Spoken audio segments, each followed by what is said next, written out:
Hello students, आज की video में हम बात करने वाले हैं WBJE 2024 का रिजल्ट जो डेट है वो क्या होने वाला है, कौन सी डेट को हम आपका रिजल्ट जो है वो आने वाला है WBJE का।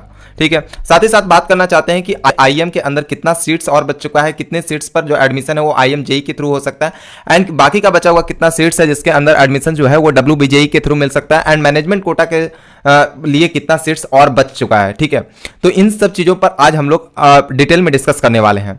तो इस वीडियो को स्टार्टिंग से लेकर के लास्ट तक देखना। जो भी बच्चे अभी तक चैनल को सब्सक्राइब नहीं किए फटाफट चैनल को सब्सक्राइब कर लो, क्योंकि यही एकमात्र चैनल है जो कि आपको लेटेस्ट अपडेट हर एक चीजों का देते रहता है WBJE से रिलेटेड। वेस्ट बंगाल के अंदर जितने भी प्राइवेट सरकारी कॉलेज हैं सबके बारे में एक बारी बारी से अपडेट लाते रहता है, साथ ही साथ counselling as well as exam से रिलेटेड रिव्यू और college review everything will be discussed here.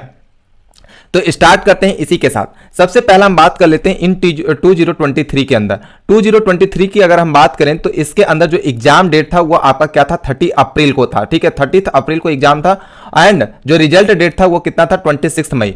मतलब एग्जाम डेट और रिजल्ट के अंदर जो डिफरेंस आया वो डिफरेंस आप देख सकते हो कि वो अप्रॉक्सली 3 to 4 वीक का आपका यहां पर क्या आ गया है, इस बीच के में डिफरेंस है। मतलब इतने दिनों के अंदर अंदर आपका रिजल्ट जो है वो पब्लिश कर दिया गया था। मतलब कि हम कह सकते हैं कि मिनिमम इसमें कितना लग सकता है भाई, मिनिमम इसमें 3 वीक लग सकता है एंड मैक्सिमम जो है वो आपका क्या लग सकता है, मैक्सिमम जो है वो आपका 1 मंथ दैट मीन्स 4 वीक लग सकता है। ओके, आगे अगर हम बात कर लें दूसरा आपका जो 2022 का अगर हम अपडेट के बारे में बात करें तो 2022 के अंदर जो एग्जाम डेट था वो 30 अप्रैल को ही था, लेकिन जो रिजल्ट डेट था वो 17 मई को था। मतलब आप यहां पर देख सकते हो 2 से ज्यादा, मतलब कि यह अप्रॉक्स 3 वीक लग गया। ठीक है, अप्रॉक्स कितना लग गया है, 3 वीक लग गया है। ठीक है, एग्जाम के बाद रिजल्ट को पब्लिश करने में। ठीक है, तो इन 2023 के अंदर आपका 3 वीक से ज्यादा लग गया, मतलब कि अप्रॉक्सली वो 1 मंथ के आसपास लग गया, मतलब 28 दिन के आसपास लग गया। लेकिन 2022 के अंदर आप देखें तो सिर्फ और सिर्फ 17 to 18 डे के अंदर जो है आपका रिजल्ट जो है वो पब्लिश कर दिया गया। तो इसी तरीके से हम ये बोल सकते हैं कि जो इस साल का 2024 के अंदर जो एक्सपेक्टेड डेट है वो आपका 28 अप्रैल को जब अगर एग्जाम हुआ है तो आपका जो एक्सपेक्टेड डेट होगा वो जो डेट है वो आपका अप्रॉक्सली 25 मई के आसपास जो है वो आपका रिजल्ट पब्लिश कर दिया जाएगा। ये लास्ट डेट होगा, आई होप। ठीक है, ये लास्ट डेट होगा, इससे पहले ही रिलीज कर दिया जाएगा। मतलब कि आप कर सकते हो 21 to 25 मई के बीच में आपका जो रिजल्ट है वो फाइनल रिजल्ट जो है वो इसी के बीच में आपका पब्लिश होने वाला है। इसके पहले आपका एक सर्कुलर जारी होगा, उस सर्कुलर के अंदर आपको एग्जाम डेट एग्जाम का जो रिजल्ट डेट है वो रिजल्ट डेट दिया रहेगा। ठीक है, कि इतने तारीख को रिजल्ट डेट पब्लिश कर दिया जाएगा। फाइनल आंसर की का डेट दिया रहेगा। ठीक है, फाइनल आंसर की का डेट रहेगा। ओके, और साथ ही साथ इसके साथ साथ आपको जो फर्स्ट काउंसलिंग के रजिस्ट्रेशन का भी डेट आ जाएगा। ठीक है, काउंसलिंग के रजिस्ट्रेशन का डेट जो है वो आपको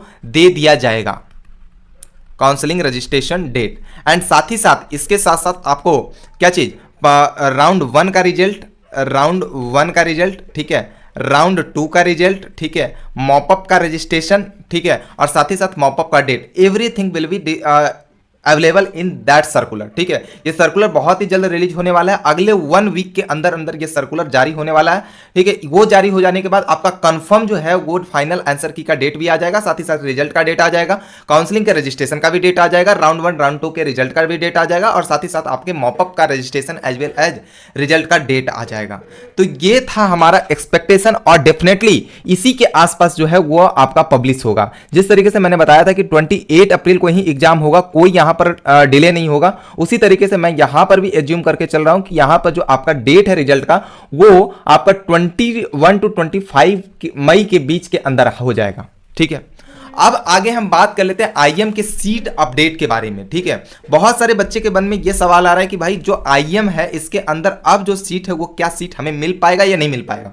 देखो, IIM जो है वो 2 तरीके से अपने सीट को फिल करना मतलब मेजोरिटी रखा हुआ है। जैसे 50% जो है वो आपका IIM JEE के थ्रू फिल करता है एंड बाकी का जो 50% है वो आपका WBJE के थ्रू फिल करता है। और इसी के अंदर, ठीक है, इसी के अंदर कुछ आपके वन सेकेंड, हाँ, इसी के अंदर आपके कुछ मैनेजमेंट कोटा वाले भी सीट होते हैं, ठीक है, मैनेजमेंट कोटा वाले भी सीट होते हैं, और इसमें से कुछ जो ड्रॉप आउट सीट हो जाता है वो भी आपका किसके अंदर चला जाता है, डायरेक्ट एडमिशन की तरफ चला जाता है, ठीक है। अब देखो हम बात कर लेते हैं कि क्या हमें डायरेक्ट एडमिशन या फिर WBJE का जो काउंसलिंग होगा उसके अंदर हमें सीट मिल सकता है या नहीं मिल सकता है। देखो जो 50% IMJE का सीट था उसमें लगभग 40% सीट ऑलरेडी फिल हो चुका है, ठीक है, ऑलरेडी फिल हो चुका है, ठीक है।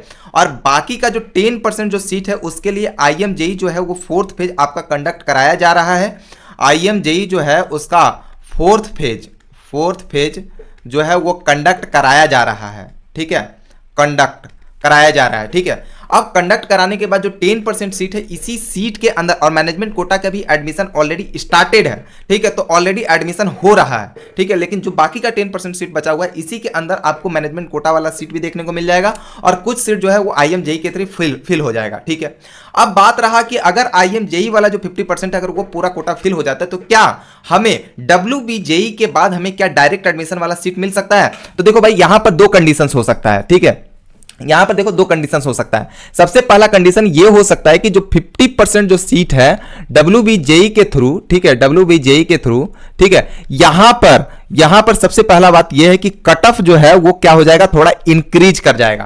कट ऑफ इसलिए इंक्रीज कर जाएगा क्योंकि पहले क्या था कि 80% सीट पर फाइट होती थी बच्चों की, लेकिन अब जो है वो सिर्फ और सिर्फ 50% सीट बच गया, मतलब कट ऑफ तो इंक्रीज हो जाएगा, श्योरिटी है, ठीक है।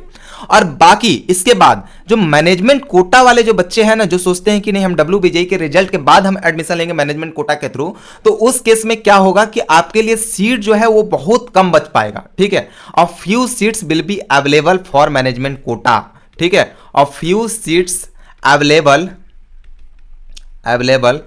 फॉर मैनेजमेंट कोटा, ठीक है, मैनेजमेंट कोटा के लिए सिर्फ फ्यू सीट्स अवेलेबल रह जाएगा।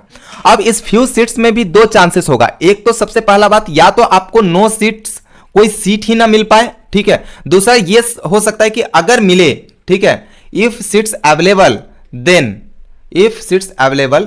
देन डोनेशन अमाउंट जो है वो क्या हो जाएगा, इंक्रीज कर जाएगा, ठीक है, डोनेशन विल इंक्रीज, ठीक है, डोनेशन क्या हो जाएगा, इंक्रीज कर जाएगा।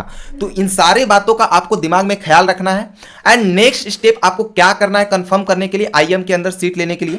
देखो अगर IMJE के थ्रू अभी तक आपने सीट अपना नहीं कंफर्म करवा पाया तो आपके पास सिर्फ दो चांसेस है, एक तो WBJE, दूसरा मैनेजमेंट कोटा। अब WBJE का ऑलरेडी आंसर की रिलीज हो चुका है, तो उसके हिसाब से आपका जो एक्सपेक्टेड मार्क्स आ रहा है, उस जो मार्क्स आ रहा है उस मार्क्स के हिसाब से देखो कि आपका एक्सपेक्टेड रैंक क्या बन रहा है। फिर रैंक को देखना है कि क्या आपके पिछले साल के कट ऑफ के आसपास भी आ रहा है या नहीं आ रहा है। अगर पिछले साल के कट ऑफ के आसपास आ रहा है तो वहां पर चांसेस बनता है कि आपको मिल सकता है, ठीक है। अगर कट ऑफ के आसपास नहीं आता है तो इस केस में आपको क्या करना है कि अगर आप मैनेजमेंट कोटा के थ्रू जाना चाहते हैं तो अभी ही नीचे दिया गया नंबर है वहां पर कांटेक्ट करके अपना सीट जो है वो स्लॉट जो है वो आप अपना बुक करा लो, ठीक है, ताकि आपको, ठीक है, WBJE के बाद भी अगर सीट नहीं मिल पाता तो आप डेफिनेटली जाकर के एडमिशन ले सकते हो, ठीक है। तो ये था आपका दूसरा तरीका कि मतलब आप IM के अंदर जो सीट है वो किस तरीके से अपना बुक कर सकते हो। पहला WBJE के थ्रू और दूसरा जो है आपका मैनेजमेंट कोटा के थ्रू, और उसमें क्या करना है उसके लिए मैंने आपको बता दिया, ठीक है। अब देखो दूसरा बात ये है हमारे पास कि अगर हम मैनेजमेंट कोटा से जाना चाहते हैं, ठीक है, तो क्या हमें WBJE के रिजल्ट एक और काउंसलिंग तक हमें वेट करना चाहिए। देखो WBJE के रिजल्ट तक अगर तुम वेट करते हो तो उसके बाद क्या होगा कि बच्चों का फ्लो थोड़ा बढ़ जाएगा। तो इस कारण से जो सीट है वो सीट का जो अमाउंट है वो अमाउंट, डोनेशन अमाउंट इंक्रीज कर जाएगा। तो उस समय में सीट मिलना मुश्किल है या फिर आपका मन पसंदीदा सीट उस समय नहीं मिल पाए, तो इस कारण से क्या करना है कि आपको अभी ही जो भी डिसीजन लेना है आप डिसीजन ले लो, क्या, आंसर की मदद से, ठीक है। आंसर की से लगभग पता चल जाता है कि आपका क्या मार्क्स आने वाला है। थोड़ा बहुत इधर उधर होता है, 1-2 मार्क्स का इधर उधर होता है, तो उससे उतना फर्क नहीं पड़ता। अगर मान लो CSE मिल रहा था तो हो सकता है CSE की जगह CSE का कोई स्पेशलाइजेशन मिल जाए, तो क्या दिक्कत है, उसमें कोई दिक्कत नहीं है, ठीक है। कम से कम मिल तो जाएगा, तो फिर आपको मैनेजमेंट कोटा की तरफ जाने का कोई जरूरत नहीं पड़ेगा, ठीक है। तो इसलिए आप मार्क्स से एक अंदाजा बनाइए, ठीक है, आप अपना एक्सपेक्टेड मार्क्स को देखिए और वहां से देखिए क्या रैंक बन सकता है और उस रैंक के हिसाब से आप अपना डिसीजन जरूर लें, ठीक है। जो भी बच्चे मैनेजमेंट कोटा के थ्रू जाना चाहते हैं, नीचे डिस्क्रिप्शन में गूगल फॉर्म दिया गया है IM के लिए, ठीक है। आपको फटाफट जाकर के उसे फिल आउट करना है, आपको हमारी टीम कॉन्टैक्ट करेगी एंड स्टेप बाय स्टेप सारा प्रोसेस समझा देगी और उसके थ्रू आपका एडमिशन करा दिया जाएगा बहुत ही मिनिमम कॉस्ट में, ठीक है। तो फटाफट जाकर के गूगल फॉर्म को फिल करो या फिर आप दिए गए नंबर पर कॉल करो। चलिए बच्चों, मिलते हैं नेक्स्ट वीडियो में, तब तक के लिए bye bye and take care. पढ़ते रहो, मुस्कुराते रहो एंड मचाते रहो। Bye bye everyone.